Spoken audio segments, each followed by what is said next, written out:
Hey guys, it's Kelly, and today I'm bringing you a 2020 Toyota 4Runner tour. Probably one of my most requested tours ever, and I am so excited to show you guys inside and out how it works for a mom. The 4Runner comes in a 2-row and a 3-row. Unfortunately, I could not track down a 3-row option, so we're gonna treat this one like a 5-passenger car. But I brought 2 car seats, my stroller, and we're gonna put it all to the test. Make sure you subscribe to my channel because I'm gonna be posting a video a week. Give this video a thumbs up and leave a comment below with which car I should tour next. And just before I get started, if you are wondering about the off-roading capabilities and every bell and whistle that's in this Toyota 4Runner, you have unfortunately come to the wrong video. I am a mom of 2, so I am going to be showing you how it works for a mother. If you want to see this car put to action and running over rocks and stuff, find a different corner of the internet because you are on the car mom corner right now. All right, let's start with the exterior. Guys, this exterior is awesome. I know I may use the word sporty too much, but if there was ever a car to define sporty, it is the 4Runner. If you're driving this car, you're not a regular mom, you're a cool mom. This is a cool car. I love all of the body lines. It's so athletic. It just screams off-roading, but like we're not off-roading. So it's just kind of fun. A lot of beautiful hood lines, everything's very clean. There's not too many chrome elements or plasticky parts. It's just very straightforward. It looks very durable. Toyotas are known for their reliability, and these 4Runners specifically are very reliable and they hold their value like none other. From the side, she's still seriously so cute. I am obsessed with this exterior. These running boards are awesome. This roof rail is awesome. It allows you to find your kids at the park. I think it is just one of the coolest cars out there. Taking a look at the back, we've got a huge back glass, and yes, this does actually go all the way down. I'll show you that in a second. We've also got some kind of harsh angles as well as with the taillights, but overall I still like it. The 4Runner has done a really good job of updating its body style, but still looking like a 4Runner. That is one of the reasons why it holds its value so well, because a 4Runner 10 years ago looks pretty similar to this one. Okay, here's a shot of me in the driver's seat. Guys, the seats, they're a little firm, I'm not gonna lie. A borderline uncomfortable. They are very firm. I'm not sinking down to them, and they're a little bit narrow too. I mean, if you get a look at my thigh, like normally in a car like this, I have plenty of room. They're a little tiny. As far as my visibility is concerned, this windshield is actually very short. So that's affecting my visibility just a little bit, but the back windshield's really nice and the size of the windows are pretty good. I also really love how high up I'm sitting. I feel like that's one of the reasons why someone buys a car like this. They want to feel like they're in control of the road, and I'm definitely getting that feeling. We'll talk about the drive a little bit later, but it drives, I really love the drive. It is a really fun car to drive. Let's talk about some of my driver's amenities, first starting with the door. So my side cubbies are pretty decent. I brought this water bottle. You can see I can't quite fit it in this water bottle about this size. So maybe more made for like a plastic water bottle. So they're just okay.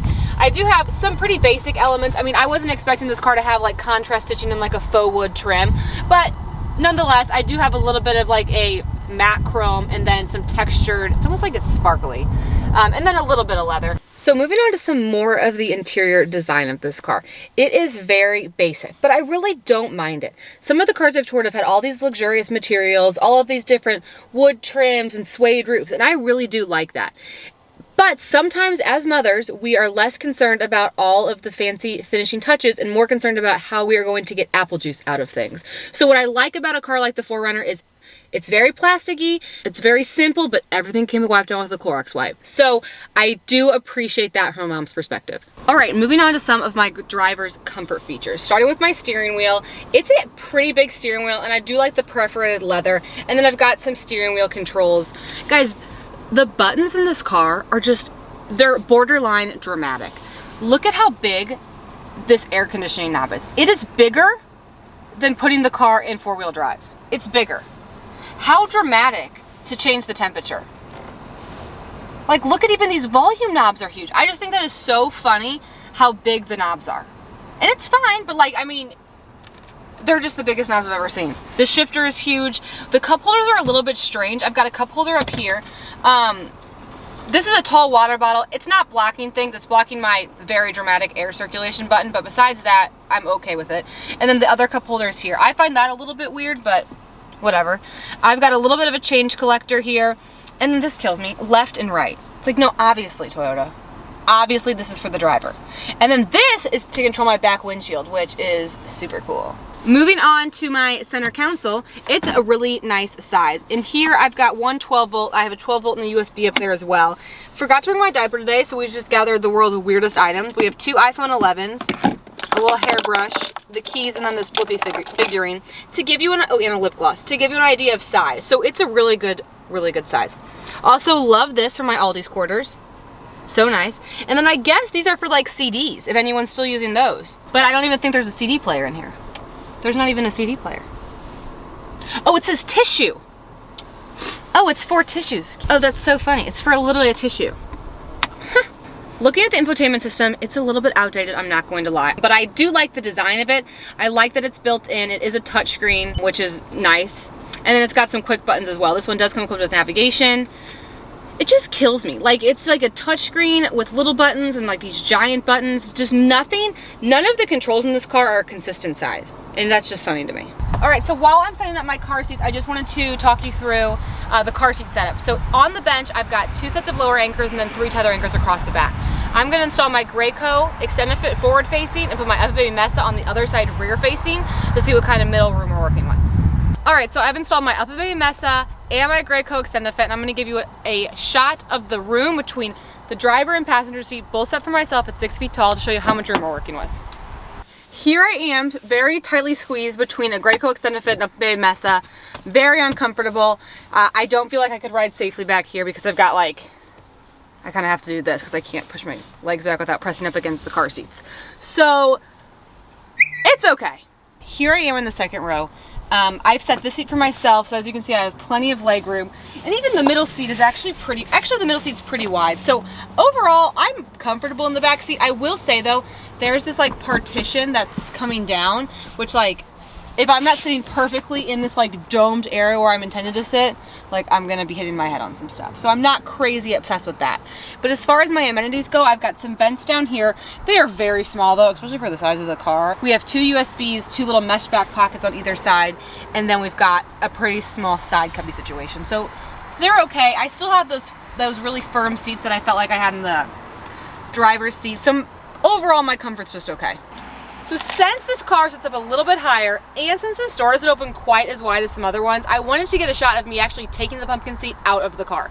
Now, I am fairly tall, so this is gonna be pretty easy for me, but if you were quite a bit shorter, you might have a little bit of trouble.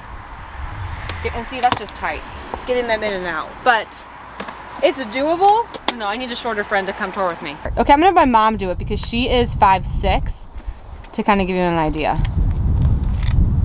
Okay, so you did that pretty easy. Yeah, not too hard. Not too hard. But it's empty. It doesn't have a 20-pound baby in it either. That's true. All right, let's talk about the trunk. So this one, like I said earlier, it is not the 3rd row, so it actually has a really nice sized trunk. This is an Upper Baby Vista stroller, and I could really put it almost every which way. It fits like this, it fits going sideways, and I could still fit a week's worth of groceries. So I really do love the trunk size. This one comes with a cargo cover, which is great for storing valuables. And we also have some really fun side compartments I'm excited to show you. Plus another 12 volt and an outlet back here. I love cars that have outlets because if you're a pumping mama like myself, that would really come in handy. So we've been driving her for a minute. I actually really do like the drive. There is a little bit of road noise. I was kind of expecting that in like an off-roading type vehicle like this, but the overall handling and acceleration is really nice. It's a little trucky, but the handling's nice. I like how it steers, I really do. And the braking and acceleration are pretty good too. It's just a little bit truck-like, but it's like a truck, so that's fine. Anyway, guys, that is going to wrap up my Toyota 4Runner tour. Overall, I really do like this car. I think it is really sporty. I think it's fun to drive, and I think it looks awesome. I do wish there was a few more cubby spaces, a couple more cup holders, and I wish the functionality was a little bit better, but it's not bad. I was pleasantly surprised. Also, the gas mileage. Woof. Not good. It gets 16 city, 19 highway. That's like 17, 18 combined. So Compared to other cars of this size and in its class, that is well below average. So if gas mileage is your number one priority, maybe avoid. Please give this video a thumbs up and let me know in the comments which car I should do next and just what your thoughts are of the 4Runner. Do you have one? Do you love it? Do you not love it? I want to hear it all. And then please head to my Instagram @thecarmom because I do a lot more car-related content there, including car buying tips, videos of used cars, and just my day-to-day life as a crazy working 2 under 2 mom. Thanks! Okay guys, so let's build my very own 2021 Toyota 4Runner. Now there are quite a few different trim levels to go through. There's actually 9. It was complicated. It took me a long time to kind of get through these. Basically, the way the 4Runner works, like I was expecting, there's so much this car can do, and this car is truly designed to be such an off-roading vehicle. So if you look at things like the Trail Edition, the TRD Off-Road, it's definitely an upgrade. It definitely will help the car in a lot of aspects, but I am just trying to look at this from a mother's perspective. And if you are a mom who likes to go off-roading, that's, great too. I'm just trying to figure out which trim level I think is the most bang for your buck. And after kind of going through them all, I am going to choose the SR5 Premium. It was between this and the Limited. To me, I just think the Limited gets up such a higher MSRP for not really any other added safety features. So I am going to the SR5.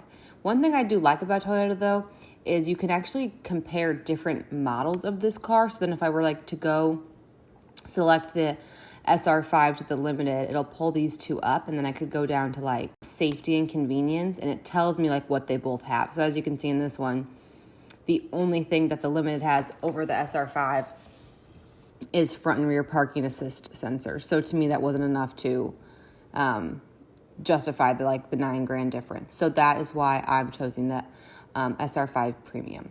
So as far as the powertrain is concerned, you can get it in a 4.0 liter V6.